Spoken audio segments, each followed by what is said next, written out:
भाई को मु कहिबी से किछि बदाम लक्ष्मी पूजा विषय कहिबी।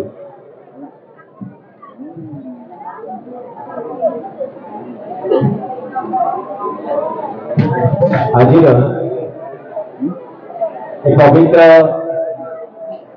मां महालक्ष्मी पूजार नवम दिन कार्तिक मासर नवमी तिथि ए पुण्य अवसर में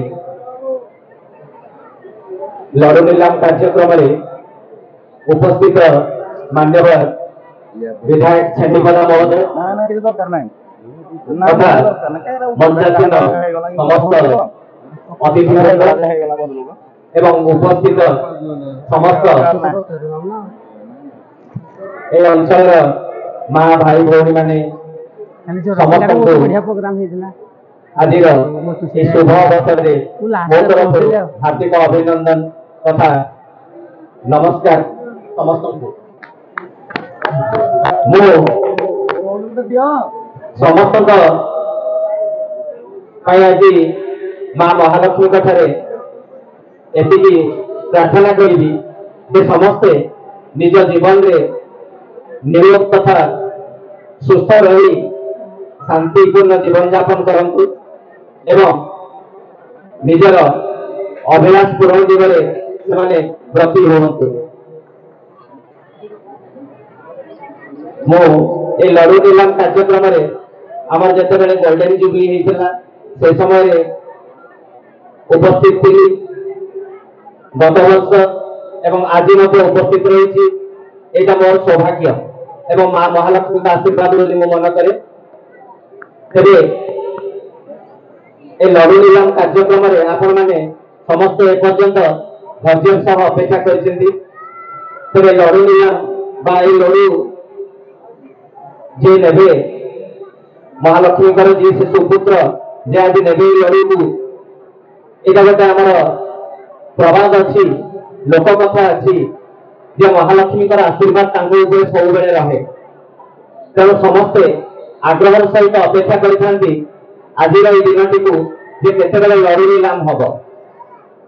आम मैंने केवल जड़े जड़े एठिक आसीचु आपण भाया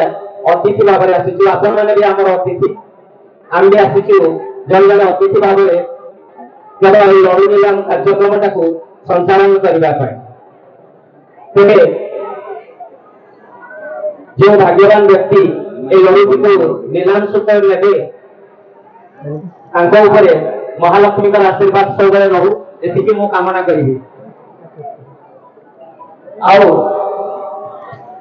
आमर ए कुमुर सिंह ग्राम जोटा कि आज को प्राय 75 वर्ष पाखापाखि हम ये पूजा कर महालक्ष्मी पूजा से महालक्ष्मी आशीर्वाद सब रही था आम ग्रामवासी एवं आपण मान स्नेह सदिच्छा आशीर्वाद सब रही था आम गाँव उपरे कारण आपण मान पाद पड़ी अर्थ महालक्ष्मी आविर्भाव होता आम जानू एवं आपण मैंने कहते आम मान समस्त अतिथि देवता तेणु आपण मान समस्त आज आग्रह देखी खुशी देखी संध्यार एपर्यंत अपेक्षा करता आम हूँ गर्व आ गौरव तेणु आपण मैंने समस्ते भलरे रुहतु सुखरे रुहतु शांति रुहतु और आपण मान भविष्य उज्जवलमय हो ये मो मां महालक्ष्मी निकट में प्रार्थना कर समस्त को आउे नमस्कार।